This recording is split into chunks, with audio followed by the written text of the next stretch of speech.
Yesus Kristus berkuasa itu bersama di dalam nama Tuhan Yesus.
Haleluya.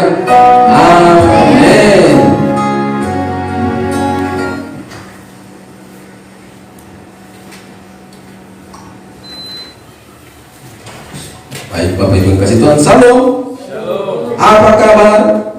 Luar biasa baik karena Yesusku luar biasa baik. Tema kita saat ini adalah hidup jangan hanya mementingkan diri sendiri. Hidup jangan hanya mementingkan diri sendiri. Kita tetap masih di kitab Yudas pasal 1.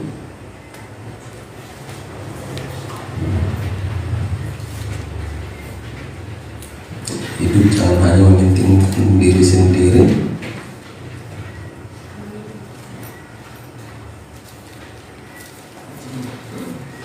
Yudas 1 ayat 12.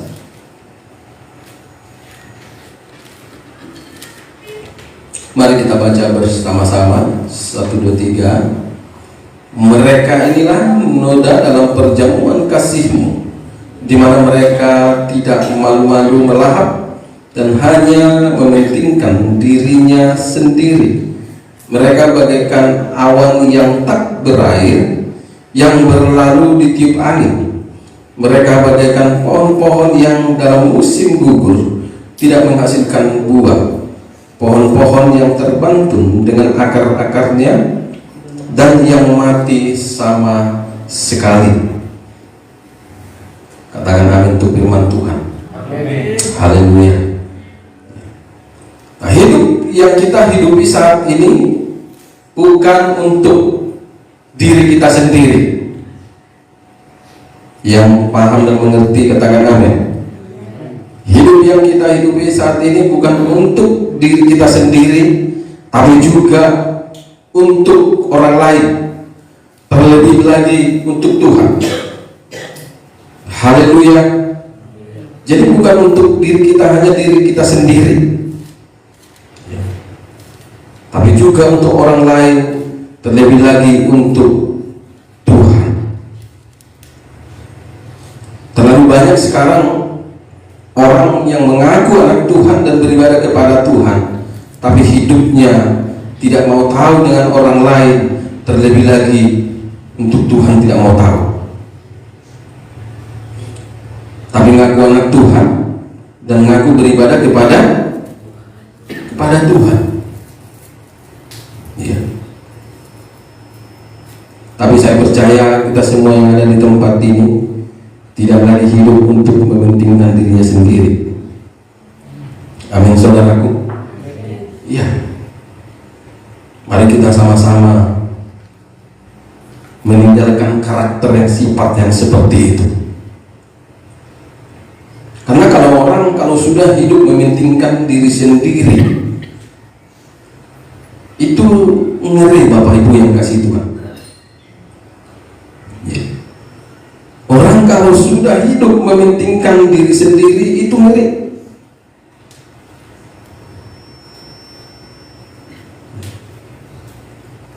Kenapa ngeri? Nah, itu yang mau kita pelajari dari kebenaran firman Tuhan yang sudah kita baca tadi.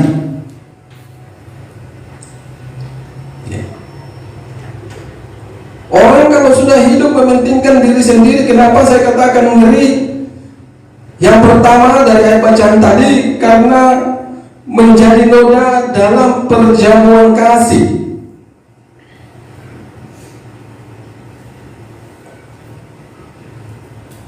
Menjadi noda dalam perjamuan kasih artinya menjadi noda dalam gereja, dalam penggembaraan, menjadi kotoran atau menjadi batu sandungan.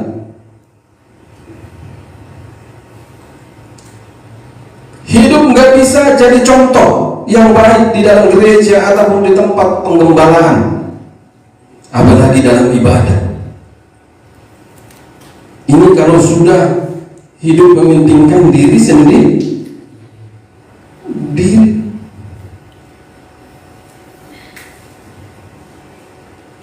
saudara bisa bayangkan nggak gambarannya itu? Maksudnya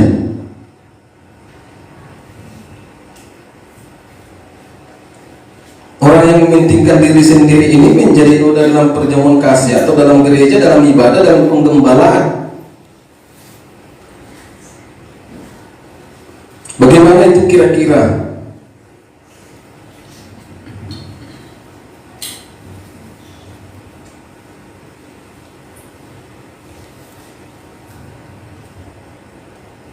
Dikatakan tadi, saya katakan tadi menjadi batu batu sandungan, hidup nggak bisa jadi contoh yang baik dalam gereja dan tempat penggembalaan.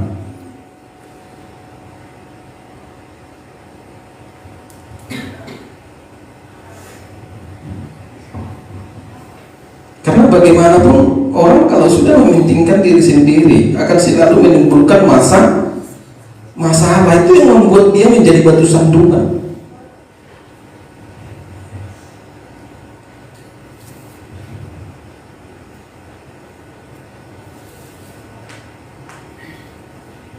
Nah, apa kata Yesus kalau hidup jadi batu sandungan? Coba kita lihat Matius 16 ayat 23.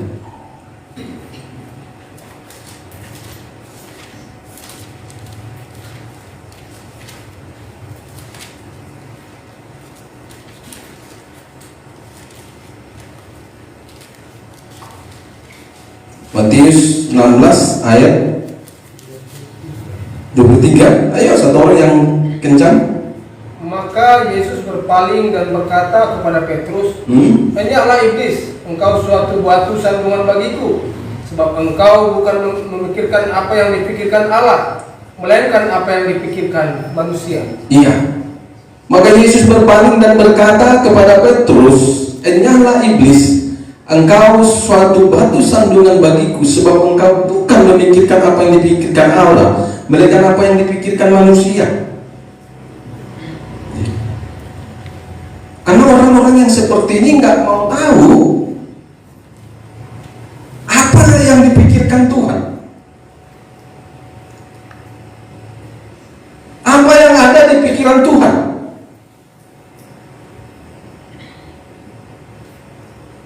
Yang dia pikirkan itu apa yang dipikirkan manusia, apa yang dia mau, apa yang dia inginkan.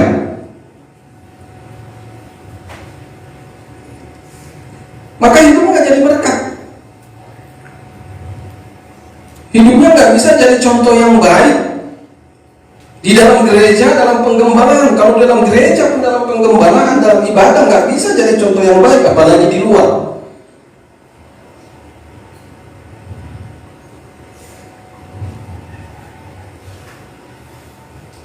Ada banyak orang-orang yang seperti ini di dalam gereja. Banyak enggak? Hah? Salam. Banyak Bapak Ibu. Kalau kita lihat gereja-gereja saat ini sangat banyak.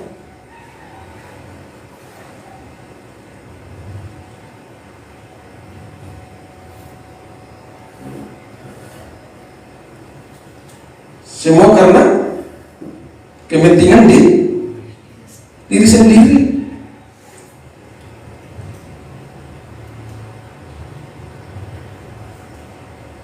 Kalau apa yang dipikirkan Tuhan saja pun yang menciptakan dia nggak mau tahu, apalagi apa yang dipikirkan orang lain.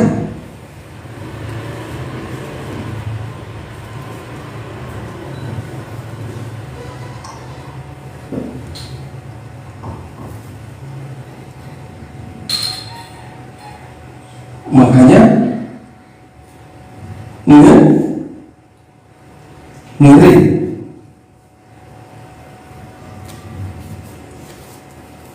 ngeri kalau sudah mementingkan diri sendiri, menjadi noda dalam perjamuan.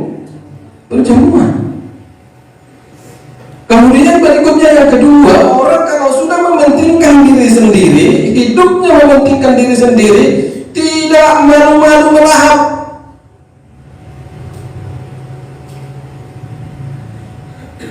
Kali kita lihat, tidak malu-malu melahap. Artinya apa? Rakus.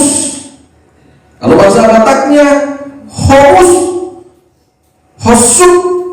Kalau bahasa Karawangnya kai. Bahasa Karawangnya rakus. Kai ini. Rangap. Begini. Rakus. Coba lihat kalau di pesta-pesta, mau mama-mama, mau bapak-bapak, kalau sudah mementingkan diri sendiri, nggak peduli dia orang lain, rakus Bapak Ibu. Berantem pun bisa dia jadi si pesta itu kan, dengan apa? Dengan orang yang bagi nasi atau dengan orang yang bagi jagal itu bisa berantem dia. Terbaik katanya. Lagi kurang. Orang lain diam, dia tetap merasa kurang, namanya rakus. Tambah ingin stik nari katanya. Ya kan?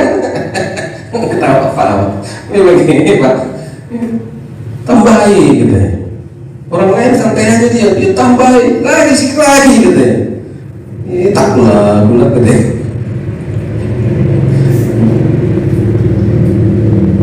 Makanya dikatakan tidak malu-malu dalam melahap.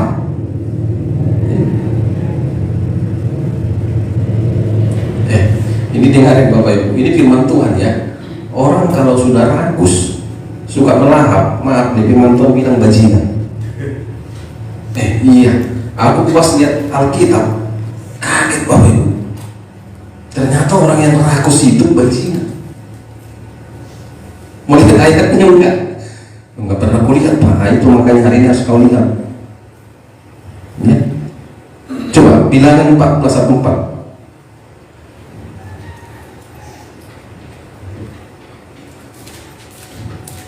Bilangan 14 ayat 4.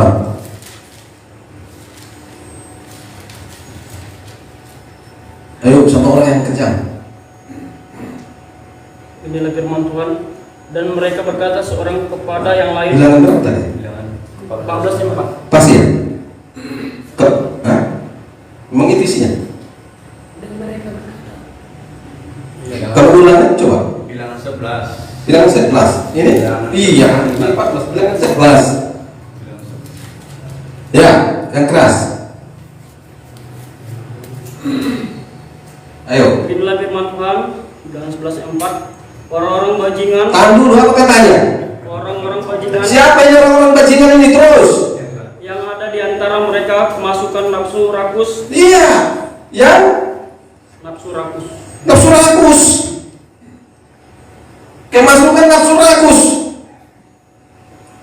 Kemasukan nafsu haus.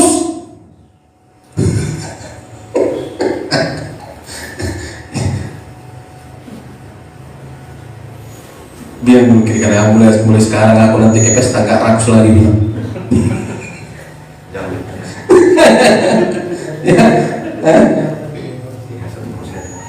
Ya, jadi hati ini sudah tahu ya, kalau rakus itu mementingkan diri sendiri itu bahasa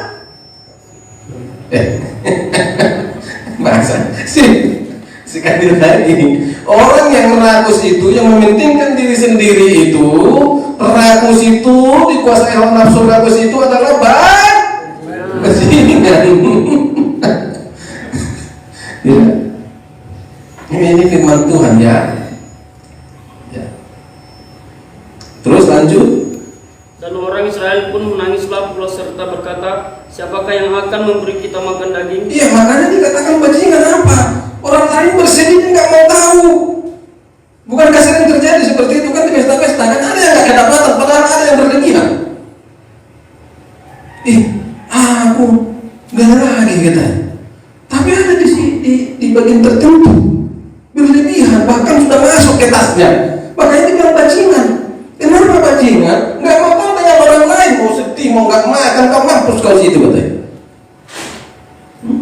Diam-diam kan dibawa anaknya kan, diam-diam disuruh pergi pelan-pelan kan. Pergi kantor ya, boleh kan ke rumah katanya.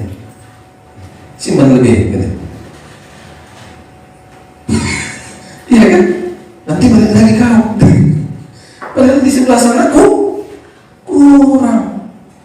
Bahkan ada yang nggak makan. Tapi ada yang kelebihan makan. Pura-pura nggak mau tahu dia.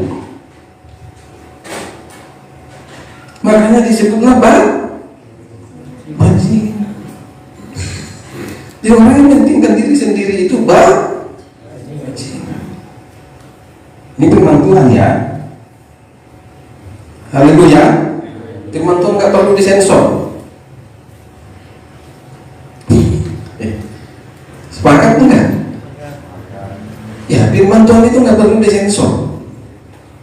Yang perlu disensor itu perkataan kita. Kalau perkataan Tuhan jangan disensor, berdosa. Karena firman Tuhan berkata, barang siapa mengurang dan menambahi apa yang sudah tertulis. Jadi nggak boleh. Kalau Tuhan bilang bajingan, ya bajingan. Karena Tuhan itu ya suka-sukanya. Kita ini kan ciptaan. Mau dibilangnya kita bajingan, mau dibilangnya kita sampah, itu urusan Tuhan. Karena nggak ada lagi di atas Tuhan. Haleluya.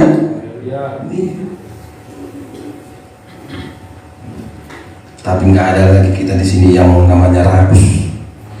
Sudah lolos semua. Bahkan kalau nanti ada di pesta, ada yang nggak kedapatan, rela mengorbankan makanannya. Nggak apa-apa makan di warung Padang. Ini sama kau nak makan bilang. Sama ibu apa? Udah tenang aja, aman itu. Iya kan? Kan mau hidup untuk orang lain kan?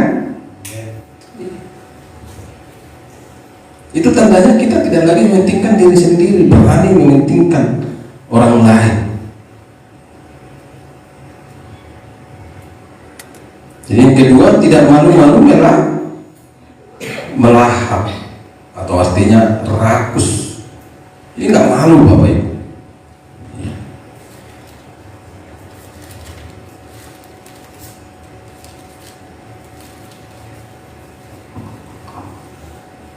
Kemudian yang berikutnya, kalau yang kedua tadi tidak malu-malu melahap, yang ketiga apa? Orang yang mementingkan diri sendiri ini.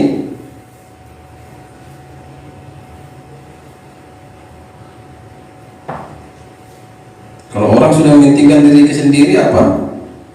Bagian awal yang tak berair yang berlalu ditiup angin. Iya. Nah, artinya apa Bapak Ibu yang kasih Tuhan? Ya. Artinya kalau kita hidup mementingkan diri sendiri, hidup kita itu enggak lama Bapak Ibu. Ya. Gampang berlalu. Ini saya sampaikan artinya apa? Enggak panjang umur Bapak Ibu. Ya. Jadi bagian awal yang tak berlalu ditiup angin itu kata perumpamaannya, kata istilahnya. Ya. Jadi kalau saudara mau panjang umur, ya, hiduplah untuk orang lain, terlebih lagi untuk Tuhan.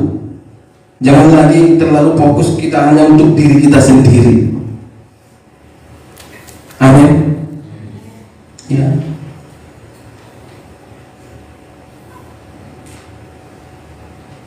Kalau di dalam kitab Mazmur dikatakan seperti sekam yang ditiup angin. Mazmur 1 ayat 4.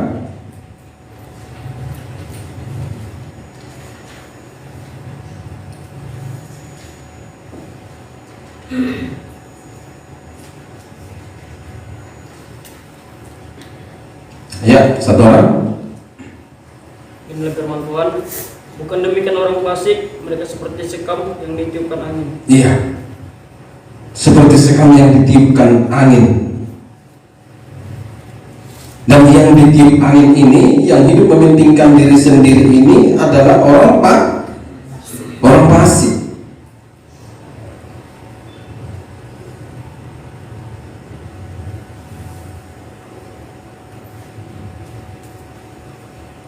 Jadi dampaknya bagi umur kita ada Bapak Ibu ketika kita hidup mementingkan diri sendiri, nggak mau tahu tentang orang lain, nggak mau tahu tentang Tuhan, hidup nggak mau bagi orang lain, nggak mau hidup bagi Tuhan. Ternyata berdampak bagi usia kita.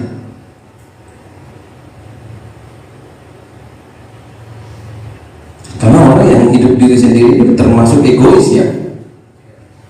Iya, itu termasuk egois Bapak Ibu.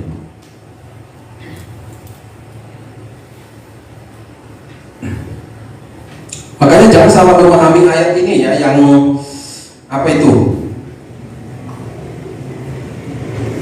Di Bandung juga kemarin saya ada sharing tentang ayat itu. Saya jelaskan bahwa itu banyak disalahgunakan tentang Yudea dan Yerusalem. Kemarin saya singgung juga ya, bukan Sabtu. Di ayat mana itu tentang dari Yudea dulu, dari Yerusalem dulu baru ke Yudea katanya. Keluarga dulu baru orang lain. Kan pemahamannya itu kan tentang ayat mana coba dulu. Saya lupa lagi. Oh, di Medan mungkin kayak kemarin saya seringkan. Mulai dulu dari Yerusalem baru Yudea. Di mana ayatnya coba? Saya lupa lagi. Biasanya kita beda sebentar ayat itu karena sudah lama itu, jadi tafsirannya itu dibelokkan ya.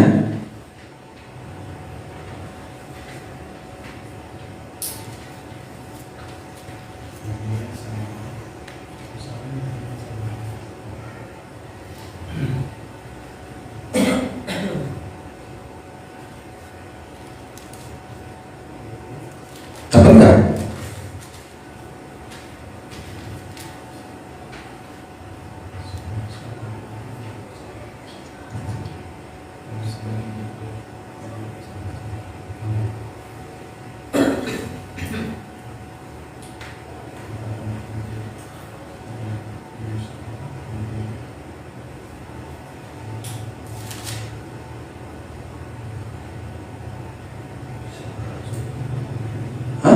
Kisah berapa? Coba. Hah?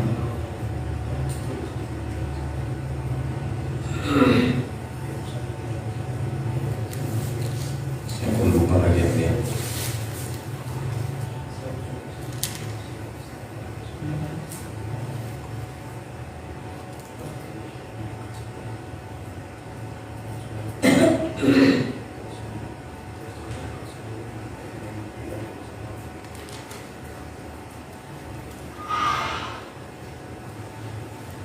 Apa?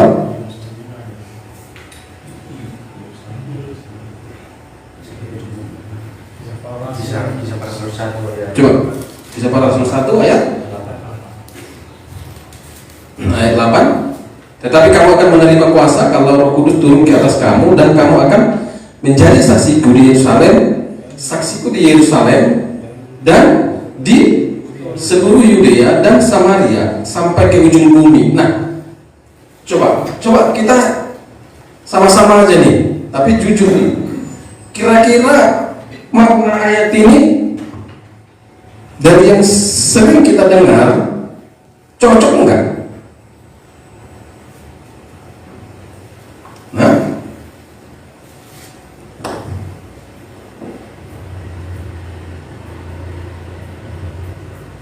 gimana kira-kira? Kan sering kan dikatakan bahwa apa? Mulai dulu dari keluargamu baru ke orang lain. Apakah makna ayat ini mengarah ke sana? Tetapi kamu akan menerima kuasa kalau Roh Kudus turun ke atas kamu, dan kamu akan menjadi saksi. Ini kan bicara saksi. Saksi tentang apa? Tentang seseorang yang dipenuhi Roh Kudus, yang sudah punya kuasa karena dipenuhi Roh Kudus. Maka hidupnya si orang yang dipenuhi Roh Kudus ini, yang memiliki kuasa ini, akan menjadi saksi di Yerusalem dan di seluruh dunia dan sampai ke ujung bumi. Ini kan bicara orang-orang yang dipenuhi Roh Kudus, Bapak Ibu. Bicara orang-orang yang dipenuhi Roh Kudus, yang memiliki kuasa. Ini bukan bicara tentang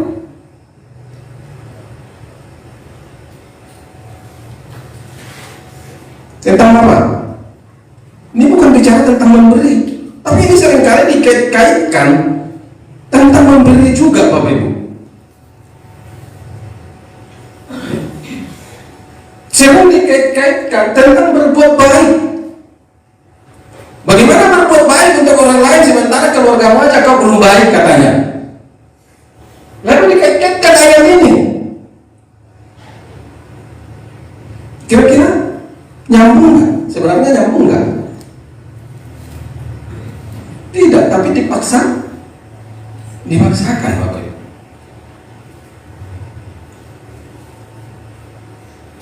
Bahkan ada banyak pendeta yang saya lihat di YouTube yang sudah sarjana 1, 2 ya, mengait-ngaitkan ayat ini juga tentang korban persembahan. Ada Bapak Ibu, kalau saudara pernah lihat YouTube-nya. Ngapain kau beri korban persembahan persepuluhan dan ucapan syukur ke gereja, sementara keluargamu masih ada yang miskin? Pernah lihat nggak YouTube itu? Lalu dikaitkan dengan ayat ini. Kira-kira nyambung nggak? Ya. Ini bicara tentang Roh Kudus loh. Bicara tentang janji ini sebenarnya. Ini sebenarnya ayat ini janji nggak ini? Iya kan? Makna ayat ini bicara janji, peringatan atau hukum? Ini kan janji kan? Betul nggak? Coba nih kata-katanya. Kan janji ini kan? Dikatakan situ katanya sini. Tetapi kan ada kata tetapi. Kamu akan menerima kuasa. Jadi janjinya di situ. Janjinya apa? Akan menerima kuasa. Ya. Kan kalau Roh Kudus turun ke atas kamu kan janji. Lalu maknanya apa? Lalu ya janji. Lalu setelah janji itu diterima, maka makna janji itu apa? Jadi saksi. Kan gitu kan? Itu enggak aslinya makna ayat ini. Jadi saksi. Kenapa jadi saksi?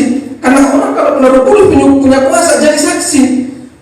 Sampai hari ini power of God jadi saksi karena power of God penuh Roh Kudus. Kenapa? Ada kuasa. Ada orang yang disembuhkan pulang jadi saksi. Si Sherry datang beberapa hari yang lalu dalam posisi sakit. Besok dia pulang sore. Jadi saksi. Demikian Pak siapa? Pak siapa? Nah, Pak coba kamu tadi Pak. Makanya. Nah, demikian Pak Jibua kan. Dia datang ke power of God dalam keadaan posisi sakit. Power of God penuh dengan Roh Kudus, penuh kuasa. Lalu akan jadi saksi. Kenapa? Dengan kuasa yang dari kepenuhan Roh Kudus itu, orang yang sakit disembuhkan. Lalu pulang dia besok beras lagi sembuh dia. Jadi saksi itu maksudnya.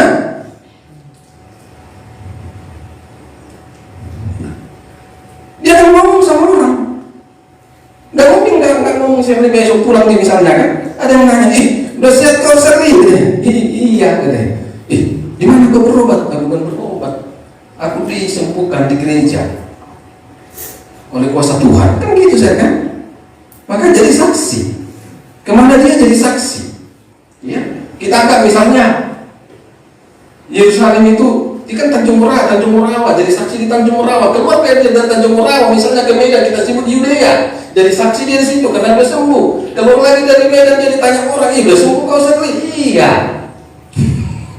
Itu maksudnya. Enggak kira-kira ini.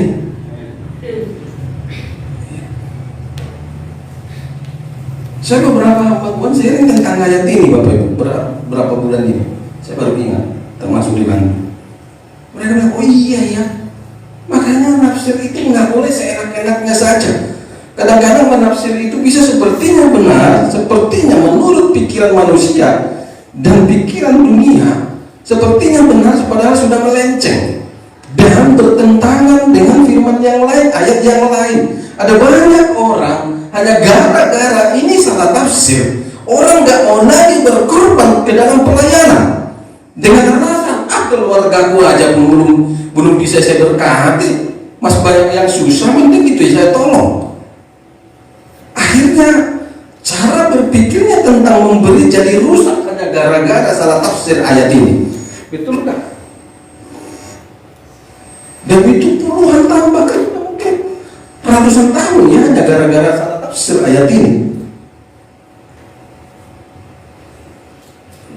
Nggak usah orang lain, saudara saya ngomong, adik saya yang di Bandung ngomong loh. Dia bilang, ngapain ini untuk orang lain? Kami aja masih kurang. Saya bilang, kalau masa bicara kurang, terusnya kita ini kurang. Saya bilang, sampai kapan kau nggak pernah cukup? Dan dia pakai ayat ini, Bapak Ibu. Kan firman Tuhan bilang, Bang, dari Yerusalem dulu, Yerusalem itu kan kita, Bang, keluarga, katanya. Saya bilang, ini tafsiran yang selama ini sudah merusak mindset kerohanian orang-orang Kristen. Siapa yang pernah menerapkan ini dalam hidupnya? Saudara pasti pernah ya? Pernah terdoktrin dengan tafsiran itu ya? Betul nggak? Pernah nggak Pak Teh? Enggak Pak, saya belum tafsir ke situ Pak. Nggak, maksudku pernah dengar dan terdoktrin gitu, sempat terdoktrin. Masalah pemberian belum pernah didengar Pak. Belum pernah. Karena ini udah familiar ya, udah sering ya, sering. Saya aja dari dulu saya ingat kok. Dan bahkan sampai hari nanti coba saudara buka YouTube, masih banyak Bapak Ibu dengan tafsiran itu.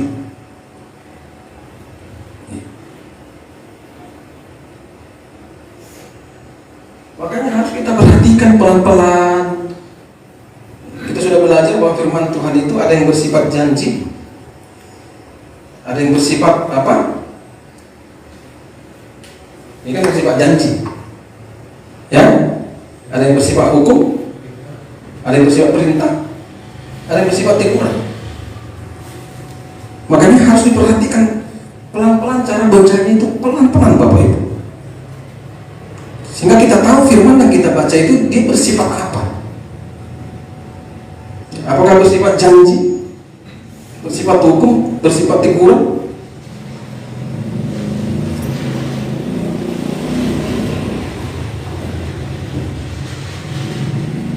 Haleluya. Ya. Jadi hati-hati ya, kita jangan lagi disesatkan oleh tafsiran-tafsiran yang sepertinya benar padahal menyimpang. Akhirnya membuat kita menjadi orang yang egois, membuat kita menjadi orang yang mementingkan diri sendiri karena doktrin yang sudah merusak cara berpikir kita. Jadi waspadai. Kan nggak pernah bilang loh, urus dulu dirimu sendiri. Enggak.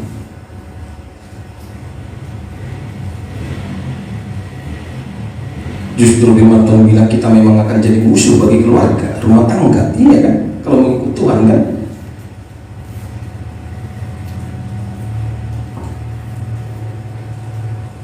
Dan itu harus saudara ingat.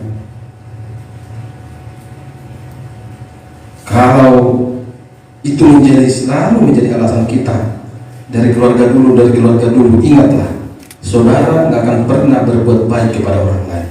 Saudara nggak akan pernah mau jadi berkat bagi orang lain karena saudara sudah terdoktrin. Dan saudara akan fokus kepada diri sendiri, fokus kepada keluarga sendiri.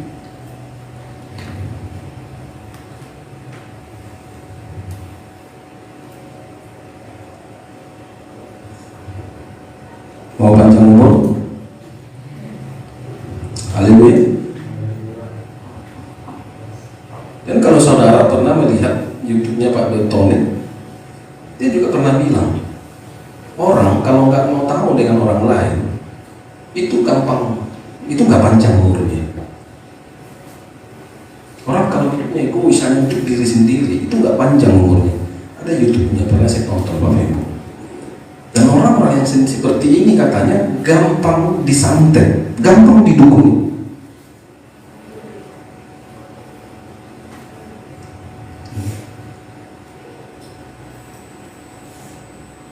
Makanya belajarlah peduli untuk orang lain.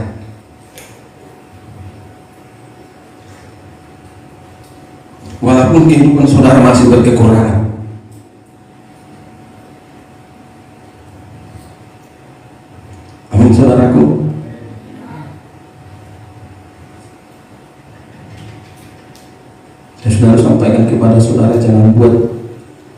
menjadi sebuah alasan kemiskinan dan kekuranganmu untuk tidak berbuat kepada orang lain. Justru dalam kemiskinan dan kekuranganmu, berbuatlah untuk orang lain, berbuatlah untuk Tuhan, supaya Tuhan mengeluarkanmu dari kekuranganmu. Betul enggak? Haleluya.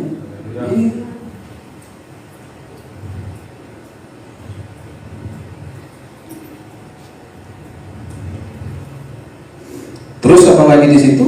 Tadi bagaikan awan yang tak berakhir yang berlalu di tiup angin. Kemudian orang kalau sudah mementingkan diri sendiri. Yang keempat, seperti pohon yang terbantu. Jadi orang yang hidupnya untuk dirinya sendiri itu tidak mau tahu tentang orang lain. Ini orang yang seperti ini akan seperti pohon yang terbantu, Bapak Ibu. Nah, ini juga kata perumpamaan. Seperti pohon yang terbantu artinya seperti pohon yang tercabut.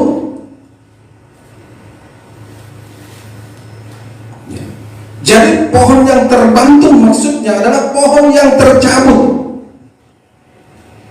Namanya pohon atau tumbuhan kalau sudah tercabut, bagaimana Bapak Ibu?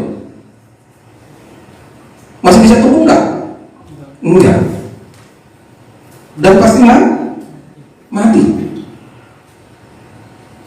Tidak mungkin hidup lagi.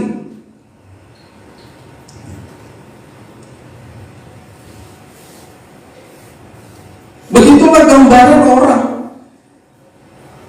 yang hidup untuk dirinya sendiri.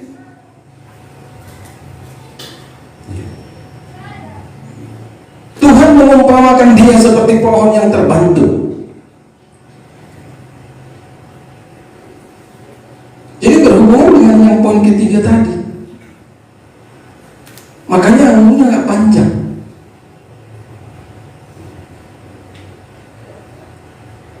Saudara lihat orang yang baik, Bapak Ibu. Orang yang suka peduli dengan orang lain. Perhatikan Bapak Ibu. Saudara perhatikan, cari orangnya. Pasti orangnya sehat-sehat, Bapak Ibu. Sehat, penuh dengan sukacita, enjoy hidupnya. Tapi coba lihat orang yang selalu hidupnya itu hanya untuk dirinya sendiri. Gak mau dia untuk orang lain. Coba perhatikan Bapak Ibu. Ya.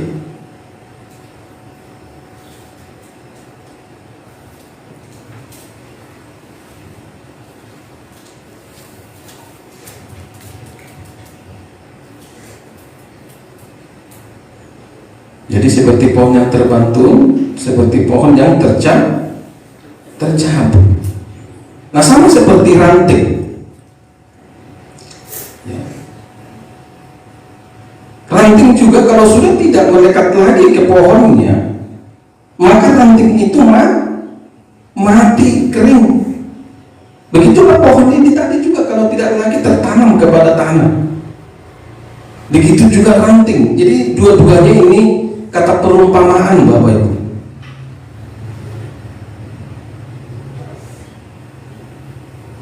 Coba Yohanes 15 ayat 4 sampai dengan 8.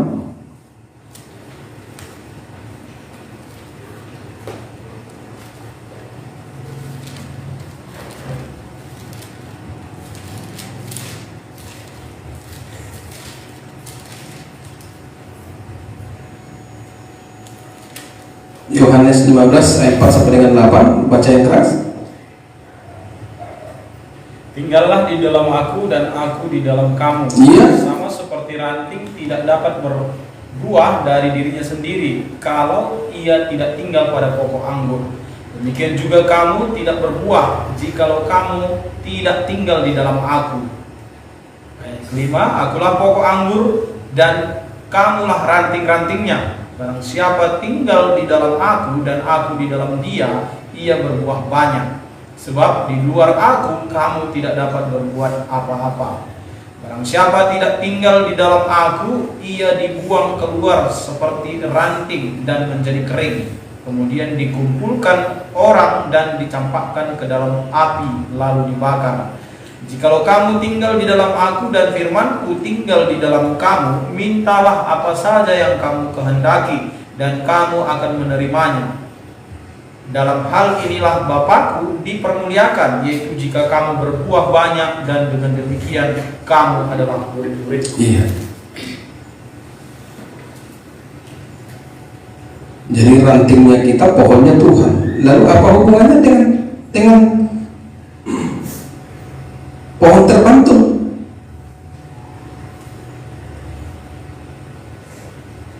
Pohonnya kita,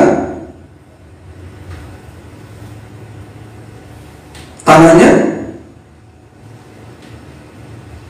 Tuhan, kan kira-kira begitu ya. Karena tanah itulah yang memberikan kehidupan ke pohon.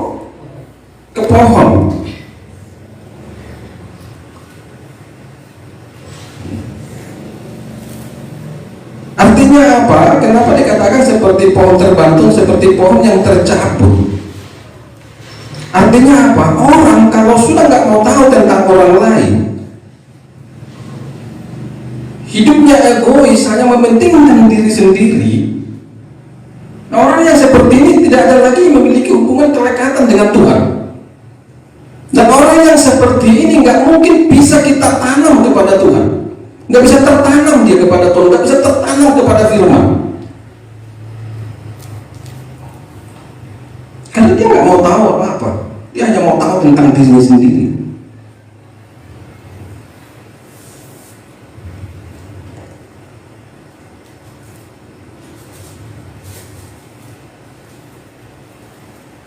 Nangkap nggak kira-kira Bapak Ibu? Paham nggak?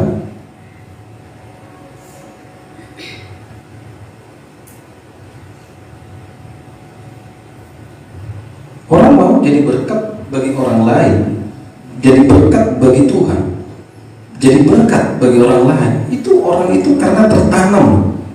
Tertanamnya kemana? Tertanam kepada firman. Karena dia tertanam di dalam firman, tertanam di dalam Tuhan.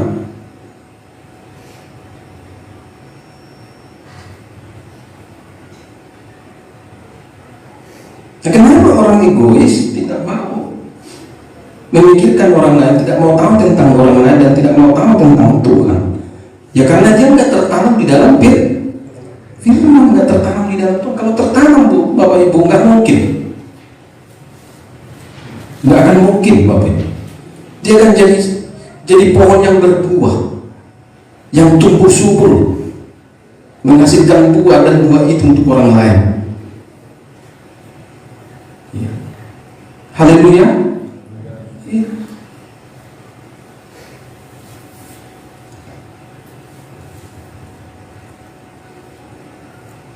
Amin ya. Mulailah hidup untuk orang lain, mulailah hidup untuk Tuhan.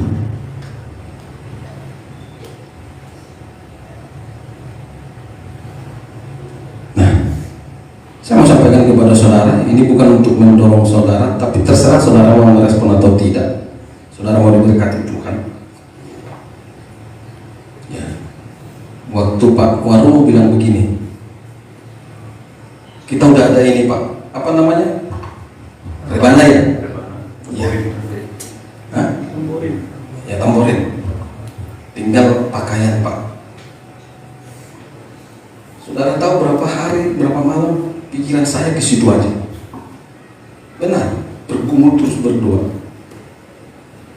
Dan tadi juga, waktu saya doa puasa juga, Tuhan ingatkan itu, Tuhan, apa yang harus dilakukan? Saya nggak mungkin pribadi, Pak Waru. Sekalipun misalnya dia bilang nggak apa-apa, Pak, tapi kita harus ngambil peran. Saya berdoa berapa hari, saudara tahu nggak apa kata Roh Kudus? Ini enggak, saya bukan menggerak-gerakkan, terserah saudara mau respon atau tidak. Sampaikan kepada umatku, bagi siapa mereka yang tergerak, bila mereka berkorban semampunya. Enggak kira-kira. Sampai kesimpulan berarti nggak boleh ada kutip, nggak boleh ada kutipan. Cukup saudara digerakkan Tuhan ke hati saudara. Kalau saudara digerakkan hati Tuhan, mari bantu Pak. Waduh, Pak saya ada berkat 100.000 nih, bantu. Haleluya. Nanti kalau ada yang berkorban, tampung aja Pak ya. Mau 20.000 nggak apa-apa, kasih aja. Kalau soal nampung juga sih. Iya. Amin ya. Ingat itu bukan kutipan ya. Saya sampaikan, saudara tergerak hati saudara. Silakan Bapak Ibu. Bukankah firman Tuhan berkata seperti ini? Kita lihat dulu ayatnya ya. Kita harus sesuai firman juga di Korintus ya.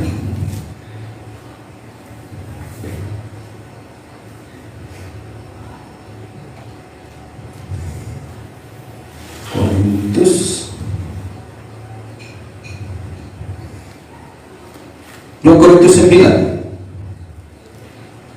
2 Korintus 9 ayat 7 sampai 8.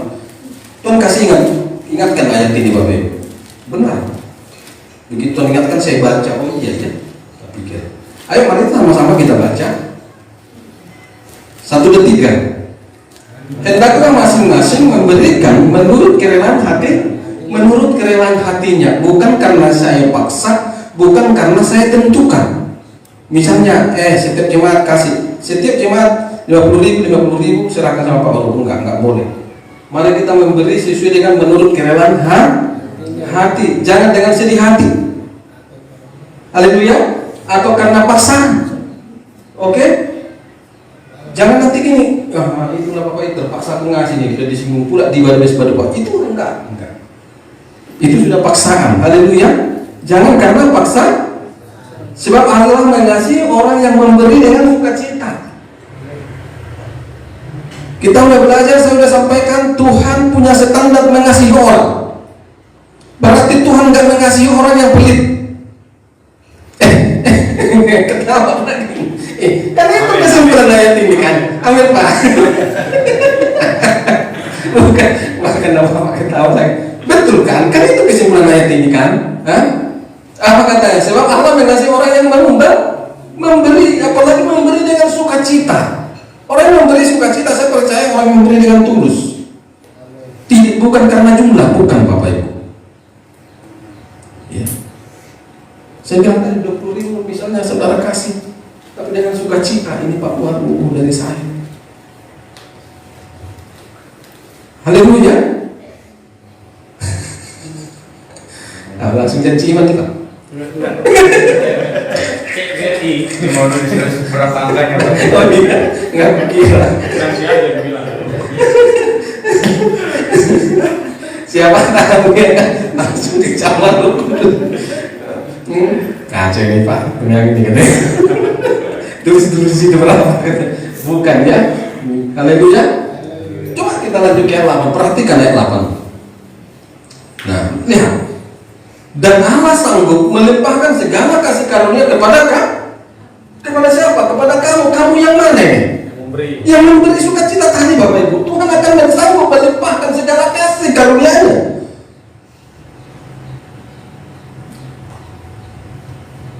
Jadi memberi itu nggak ada yang rugi. Amin. Memberi itu nggak ada yang rugi.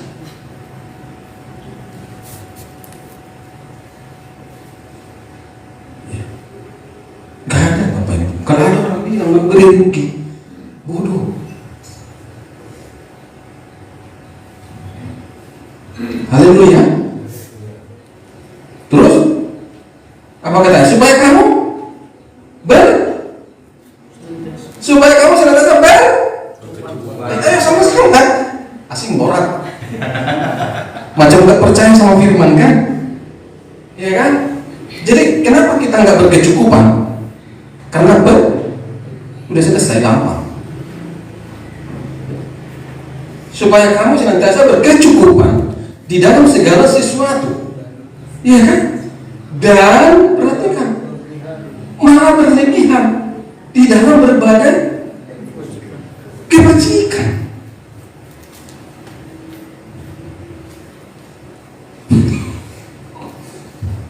Makanya saya bilang, memberi itu mengambil bagian dalam kehidupan orang lain, dalam kehidupan pelayanan Tuhan itu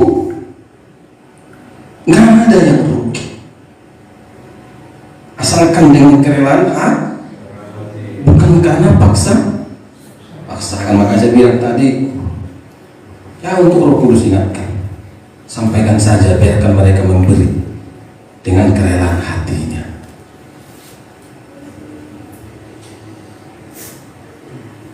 Paling tidak kita meringankan Pak Waru, itu maksudnya. Iya kan, dia kan udah berkorban. Itu saya tahu harganya, nggak usah saya sebutkan. Ya, bukan kita mau mengganti Bapak. Saya tahu harganya itu berbiji. Karena udah lama maka beli itu ya. Udah lama. Pokoknya saya tahu harganya itu berbiji.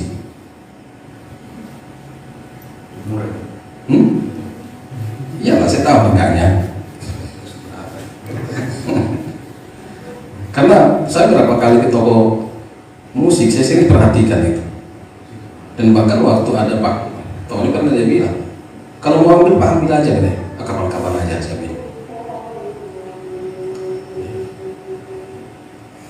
Bahkan dulu dia kaget, dia lihat harganya, ini harganya, dia saya pikir ini murah-murah katanya. Mau diambil, nanti lain kali aja Pak, karena kita belum ada tamborin saya bilang. Haleluya. Karena tinggal satu langkah lagi, tinggal pakaiannya. Baru nanti kita mainkan, bangkunya digeser, kandasin di situ, batasin. Haleluya. Jadi tinggal hitungan lagi. Kita sudah ada tamborinnya di depan. Kita ibadah, live udah nampak, dia kan udah ada kemajuan. Jadi nggak ada lagi nanti kita dengar berita dari luar. Tengoklah setelah keluar aku mana maju-maju itu.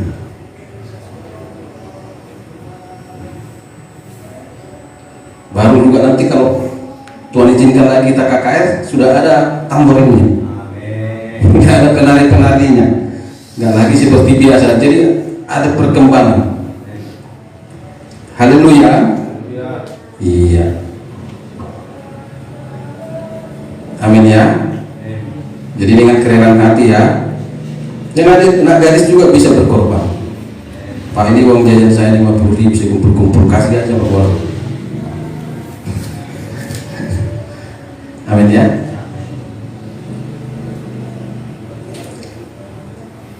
Sepakat nggak ini? Hah?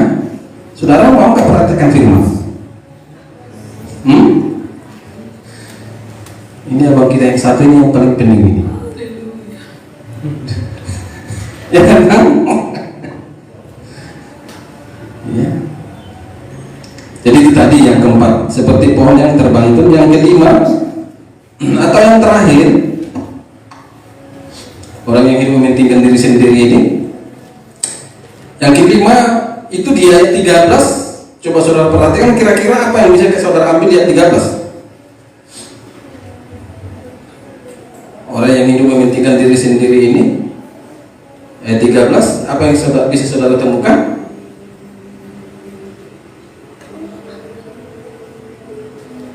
Orang yang mementingkan diri sendiri ini apa? Membuihkan kebaikan mereka sendiri. Coba baca ayat 13, apa kata situ? Mereka bagaikan ombak laut ganas yang membuihkan keaiban mereka sendiri. Keaiban atau kebaikan? Keaiban. Oke, keaiban. Salah saya tadi. Ya, aib. Mereka bagaikan binatang-binatang yang bintang-bintang. Ini kan konsep yang tadi. Mereka bagaikan bintang-bintang yang baginya telah tersedia tempat di dunia kekelaman. Untuk selamat. Mereka bagaikan ombak laut yang ganas. Kenapa dikatakan bagaikan ombak yang ganas? Ombak yang ganas yang bagaimana? Yang membuihkan keaiban. Tahu nggak membuihkan kebaikan? Hah? Ya keaiban. Bukan keaiban. Nah, tahu nggak artinya apa yang membuihkan keaiban? Ayo, tahu nggak artinya apa membuihkan keaiban? Hah? Menonjolkan keaiban, menonjolkan keburukannya, Bapak Ibu, menonjolkan, mempromosikan, menganggarkan kejelekannya. Coba bayangin, rusak memang orang kalau sudah mementingkan diri sendiri, nggak malu-malu lagi, Bapak Ibu, menonjolkan kekurangannya, kira-kira begitu.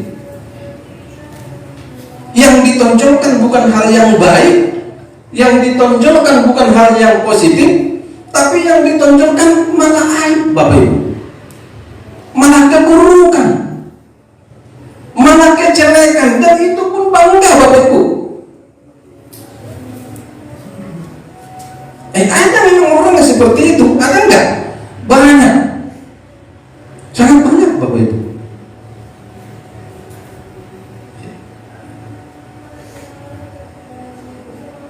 Tapi jangan sampai kita orangnya.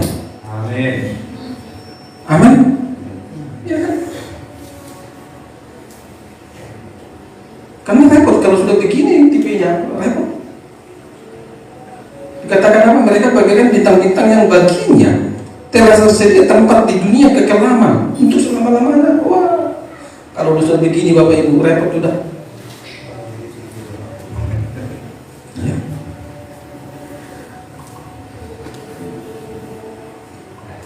Jangan senang jadi orang yang menonjolkan keburukan.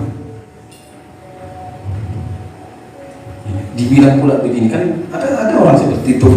Ya inilah aku, kok kenapa rupanya nggak senang kau? Ya, jangan lihat katanya, ini bukan bicara kita nggak senang. Iya kan? Ini bicara bahwa bahaya loh kalau udah hidup yang seperti ini, repot. Senang menonjolkan hal yang buruk dalam dirinya, pede dia dalam keburukannya.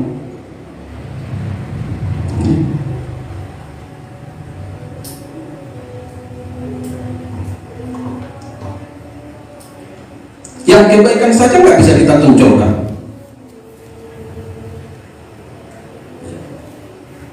Yang baik saja Bapak Ibu.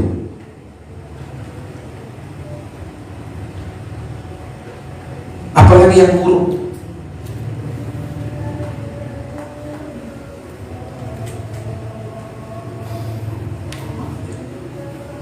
Nangkap nggak? Benar nggak? Kebaikan saja nggak bisa kita tonjolkan, nggak bisa kita pertontonkan, nggak bisa kita pamerkan Bapak Ibu. Apalagi yang buruk.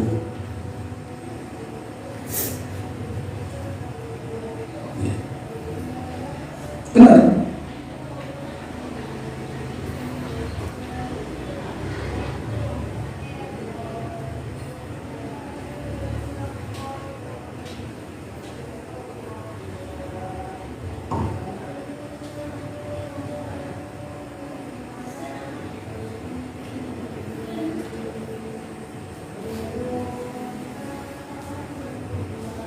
Haleluya.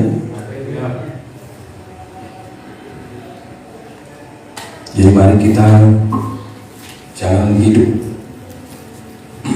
hanya untuk mementingkan diri sendiri.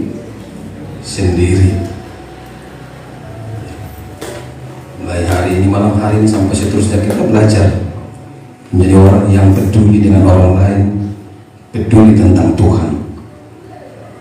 Haleluya. Mari kita tutup Alkitab kita. Besok kita lanjutkan.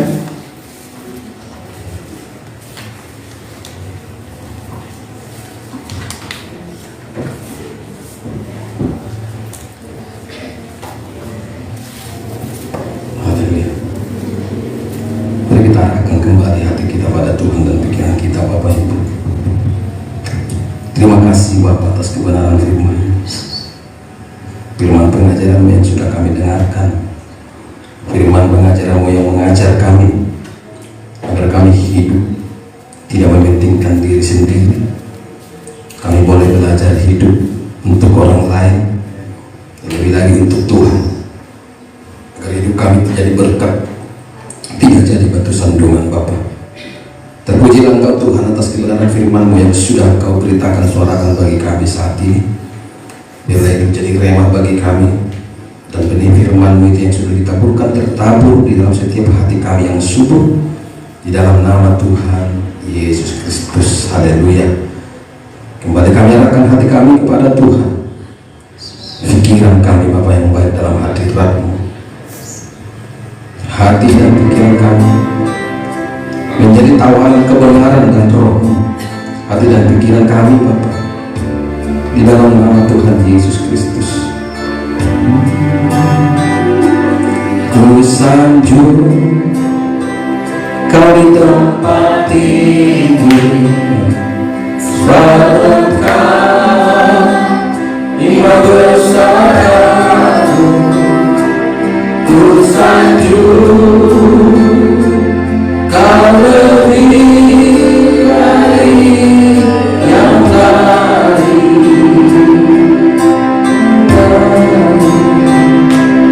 Dan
Tuhan yang sudah memberkati kami. Kami bersyukur. Haleluya.